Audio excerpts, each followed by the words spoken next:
কালকে সত্যি ওর সাথে ফুলসজ্জা কাটিয়ে এসেছো নাকি যে ওকে ছাড়া কিছু ভাবতে পারছো না তুমি?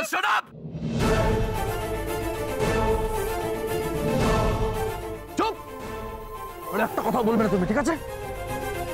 আজ আমাদের এই সিচুয়েশন, এই স্টেশনে বসে আমাদের ঝগড়া করতে হতো না যদি তুমি আমাকে সঠিক সময় আমার সঠিক দায়িত্বটা পালন করতে বাধা না দিতে। এই টাকা দিয়ে ঘরে পৌঁছতে পারবো না। কোন বাসটা ছাতিমপুরে যাবে? তুমি ছাতিমপুর যাবে? তা আমার সঙ্গে এসো। বিন্দি কিন্তু এ বাড়িতে এসেছিল জিতের সঙ্গে পরিচয় সূত্রে। আজ বিন্দি এ বাড়ি থেকে হারিয়ে গেছে, তাই কেউ না চাইলেও জিতের দায়িত্ব বিন্দিকে খুঁজে বার করা।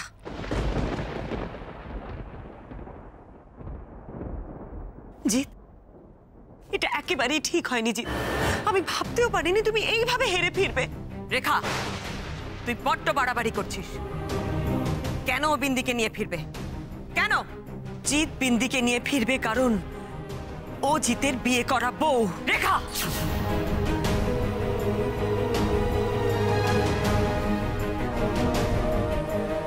জিত আর কেউ মানুক বা না মানুক, তুমি তো জানো তুমি ওই মেয়েটাকে অগ্নিসাক্ষী করে বিয়ে করেছিলে। এ বাঁধন 7 জন্মের বাঁধন, এ বাঁধন আলগা হতে দিও না তোমরা কোনোদিন। সিঁদুর পরিয়েছিলে,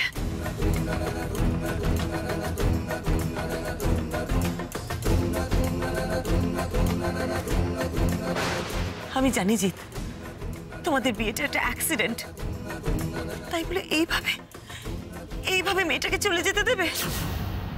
তোর কি ধারণা রেখা, জিত ওই লেবারের মেয়েটাকে এ বাড়িতে নিয়ে আসবে? না সীমা, বিন্দিকে ওর বাবার কাছে ফিরে দেওয়ার জন্য জিতের ওকে খুঁজে বার করা খুব দরকার। একজন মানুষ হিসেবে ওর ওকে খুঁজে বার করা দরকার। জিত, আমার সঙ্গে তোমার ছোটদার বিয়েটা তোমার ছোটদার অমতে হয়েছিল, এ কথা সবাই জানে। কিন্তু সত্যি কথা বলতে কি, আজ অবধি শুভ্রাংশু বাবু আমাকে কখনো সকলের সামনে হেনস্থা করেননি, কখনো অপমান করেননি। জিত, তুমি না হয় সেটুকুনি করতে, তোমার থেকে আমি এটা আশা করেছিলাম। রেখা, তুই এভাবে জিতকে জোর করতে পারিস না। আমি কাউকে জোর করছি না সীমা, আমি শুধু জিতকে ওর দায়িত্বটা মনে করিয়ে দিচ্ছি। কাল হয়তো জিতের জীবনে বিন্দি থাকবে না সীমা, কিন্তু আয়নার সামনে দাঁড়ালে ও যাতে নিজের সাথে চোখ মেলাতে পারে আমি সেই ব্যবস্থাই করছি। ঠাকুর জানে বিনা কখনো মিছে কথা বলে না। দেখো সিতু, দেখো তোমার সামনে তোমার ভাইকে জ্ঞান দিচ্ছে, দায়িত্ব শেখাচ্ছে। আর এই যে বলি, তুমি হাঁ করে দাঁড়িয়ে রইলে কেন? কিছু বলো। মামা বাবু, আপনি তো এখানে সবচেয়ে বড়, আপনি বলুন আমি কি অন্যায় করেছি? আমি জানি আপনি জিতের সাথে বিন্দির বিয়েটা মেনে নেননি, কিন্তু বিন্দিকে যে এভাবে কুকুর বেড়ালের মতন এ বাড়ি থেকে দূর দূর করে তাড়িয়ে দেওয়া হলো, সেটাও তো আপনি মানতে পারছেন না, বলুন? বাহ বাহ রেখা, বাহ। এটাই তো তুই চেয়েছিলি, এই গোহরায় বাড়িতে ভাঙন ধরাতে। দল তৈরি করছিস, হ্যাঁ?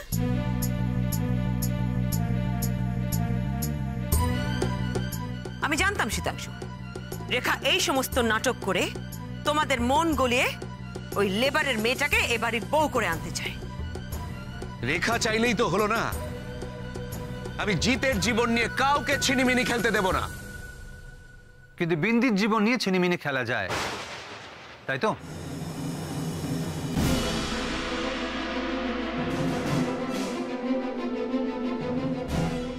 কারণ কারণ ও গরিব বলে, আর ওইটুকু মেয়ে অচেনা রাস্তায় বেরিয়ে গিয়েছে, কত বাজে লোকের পাল্লায় পড়তে পারে, গাড়ি ঘোড়ায় ধাক্কা খেতে পারে, হতেই পারে। মানে ওর সাথে এগুলো হতেই পারে, তাতে কারো কিচ্ছু যায় আসে না, তার কারণ মেয়েটি গরিব। আচ্ছা জিৎ, যদি এমনটা হতো যে তুই আসলে বিন্দিকেই ভালোবাসিস, কিন্তু বিয়েটা হচ্ছে জোর করে ওই রঞ্জন বোসের মেয়ের সঙ্গে, মানে তোর টিয়ার সঙ্গে, তাহলেও কি আজ ঠিক এমনটাই হতো। আসলে কি জানিস, এই সম্পর্ক, এনগেজমেন্ট, তুই, বিন্দি, টিয়া, এগুলো কিচ্ছু না। তোরা কেউ জিতিসনি, কেউ হারিসনি। জিতেছে একজন, টাকা। রঞ্জন বসের টাকা আর তার ক্ষমতা। কি জানিস, আর যারা তোকে আহু করছে, বলছে বেচারি জিত, টিয়ার সঙ্গে কতদিনের সম্পর্ক, খুব ভাবছে তোকে নিয়ে।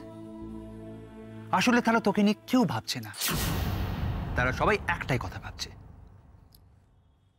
তার প্রত্যেকে শুধু রঞ্জন বোসের টাকার কথাটা ভাবছে। আচ্ছা ঠাকুর ঠাকুর করে তোমরা সবাই থামবে? আমার সত্যি আর এসব ভালো লাগছে না। ঠাকুর ঠাকুর করে ভালো না লাগলেও ভালো লাগাতে হবে মামা। এখনো কত কিছু হওয়া বাকি আছে। আর যদি এই মেয়েটার মানে বিন্দির কিছুটা হয়ে যায়, ওর বাবা কিন্তু কাউকে ছেড়ে কথা বলবে না। তিনি কিন্তু তখন দেখবেন না যে কে গরিব, কে বড়লোক, কে মালিক, কে নয়। এই গুহরাই পরিবারের সবকটা পিলার একটা একটা করে ভেঙে পড়বে। শুভ্র, মামা মামা তুমি ওকে চুপ করতে বলো, চুপ করতে বলো ওকে। আমি চুপ করলে কি আর বিন্দির বাবা চুপ করে যাবে? তোমার এই যে ইমেজ, দায়িত্ববান হিসেবে তোমার এই যে খ্যাতি, এই সব কিছু ধুলোয় মিশে যাবে।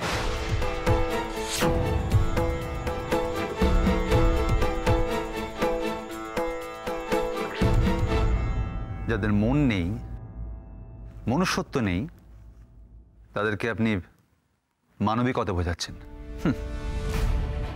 বুদ্ধিটা যে কবে হবে আর। আসুন আসুন, চলে আসুন। জিত, যে করেই হোক বিন্দিকে তোমায় খুঁজে বার করতেই হবে। এটা তোমার দায়িত্ব।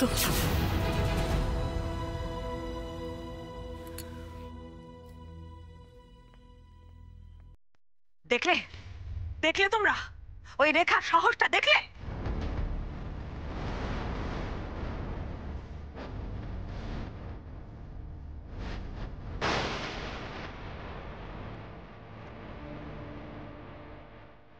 কি হলো? এবার বাবা ছেলে কি অন্য কিছু ভাবছে?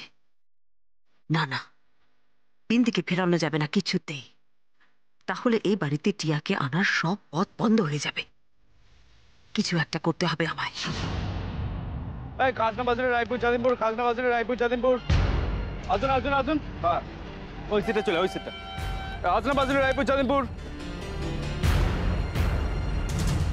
এই কোথায় আছেন? চাতিমপুর যাবে? হ্যাঁ যাবে। আমি আমি যেতে পারবো এই বাসে? ভাড়া দিলে যেতে পারবে।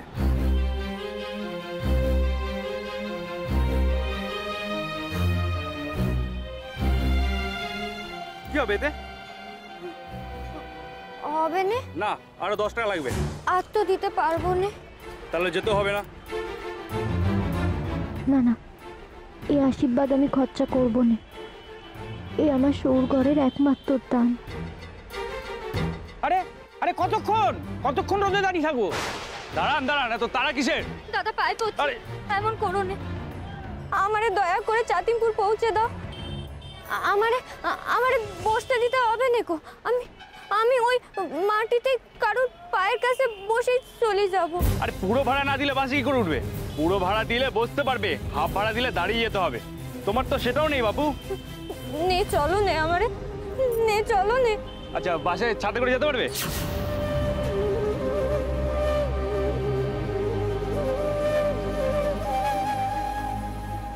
পারবো। যাও উঠে পড়ো। বাসনা আজুলি রায়পুর চাঁদিনপুর, বাসনা আজুলি রায়পুর চাঁদিনপুর দেন।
ভালোবাসা মন ভোলে না, সাথী ভালোবাসা মন ভোলে না।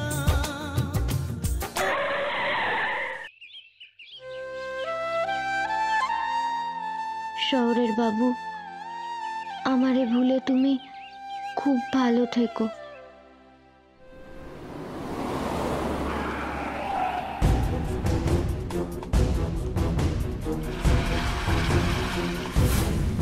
যদি দায়িত্বের কথাই বলো তাহলে তাহলে আজ আমাদের এই সিচুয়েশনেই স্টেশনে বসে আমাদের ঝগড়া করতে হতো না যদি তুমি আমাকে সঠিক সময় আমার সঠিক দায়িত্বটা পালন করতে বাধা না দিতে।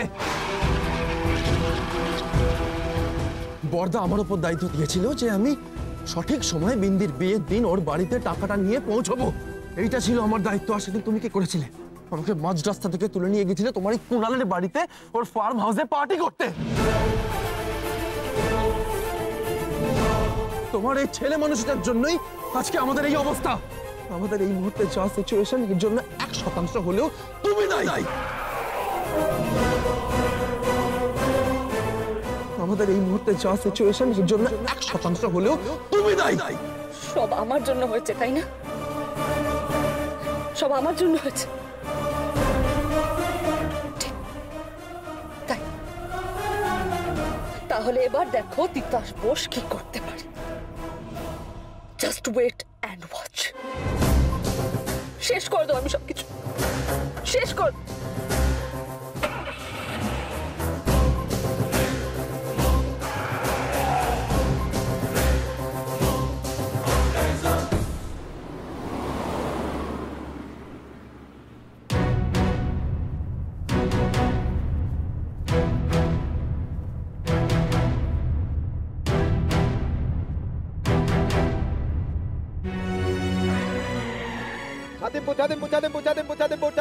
Jadipur ka naam hai, Jadipur.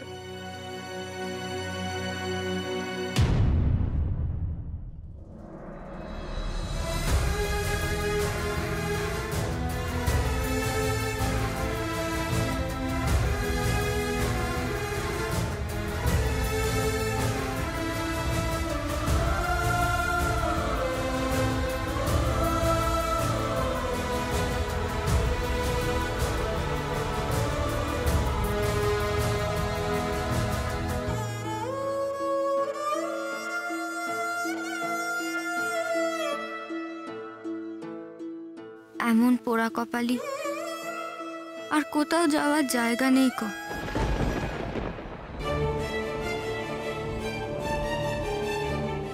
দেখ দেখ বিন্দি আসতেছে না? হ্যাঁ গো কাকা, হ্যাঁ এ তোমাদের রতন কাকার মেয়ে গো। হ্যাঁ রে, সে তো শুনেছি খুব বড় ঘরে বিয়ে হয়েছে, কিন্তু একা একা অষ্টমঙ্গল আসতেছে কেন? এই বিন্দি, দাঁড়া দাঁড়া দাঁড়া।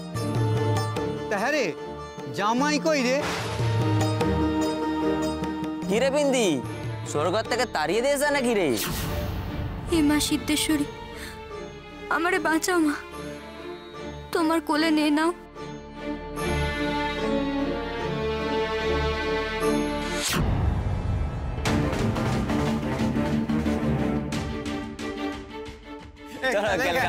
চলে চলে। কি রে বিন্দি, স্বর্গ থেকে তাড়িয়ে দিয়েছে নাকি রে? আরে বাস,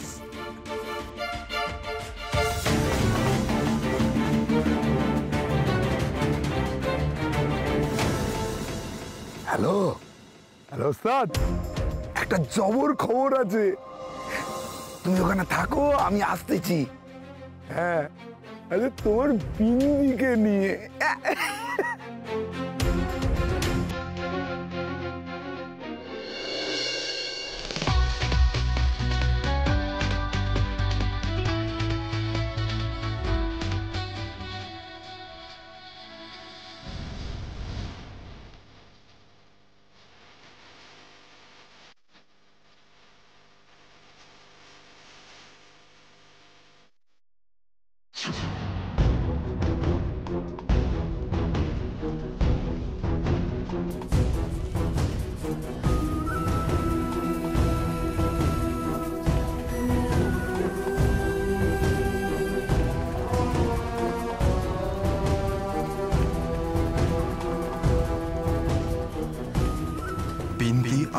স্ত্রী, ওর সাথে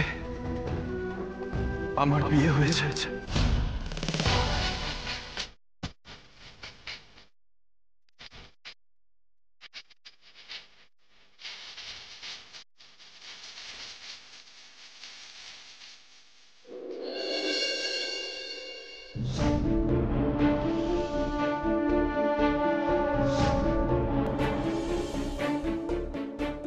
সংসারে আসার পর থেকে কোন মঙ্গলটা হয়েছে শুনি? অলক্ষী অলক্ষী।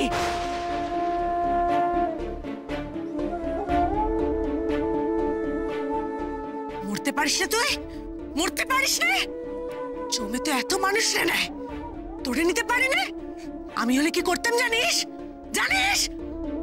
দড়ি কলসি নিয়ে এই পুকুর ঘাটিকে ডুবে মরতেন।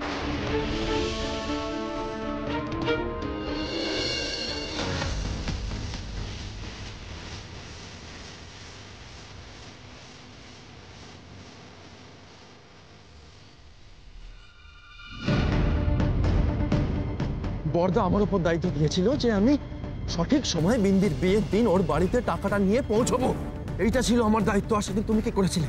আমাকে মাঝ রাস্তা থেকে তুলে নিয়ে গেছিলে তোমার এই কুণালের বাড়িতে ওর ফার্ম হাউসে পার্টি করতে।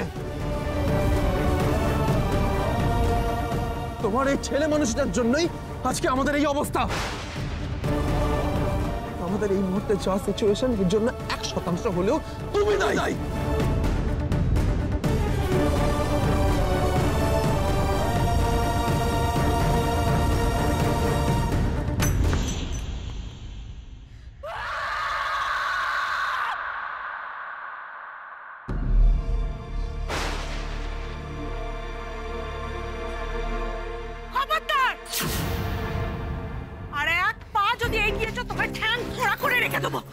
বড়লোক বাড়ি থেকে তুমি চলে এলে কোন আক্কেলে?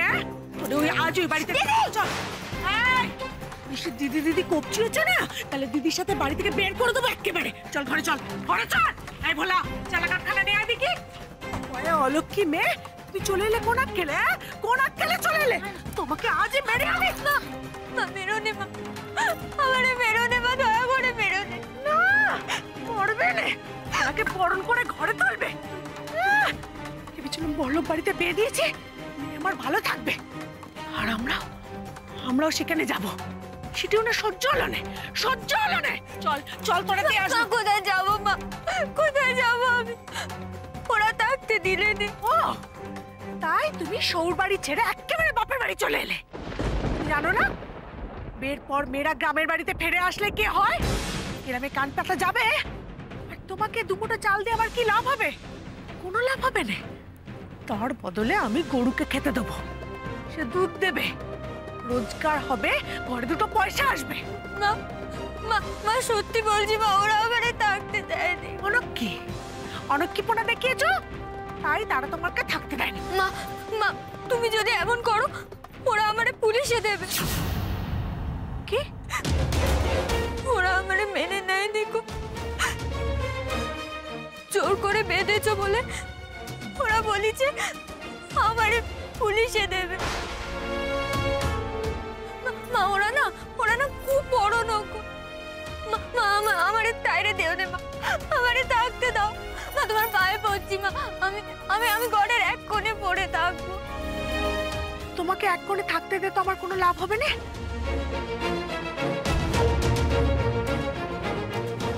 তোমারে রোজগার করতে হবে। বল বল, টাকা ঘরে আনতে পারবি?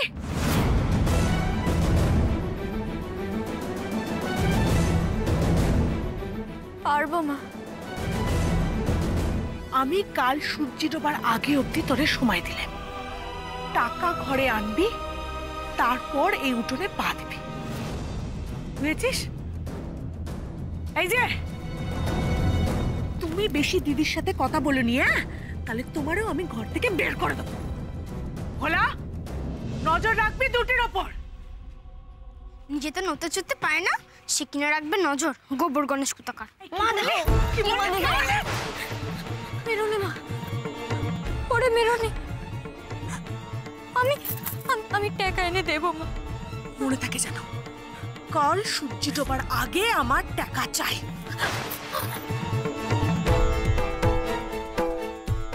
করে রোজগার করব এখন?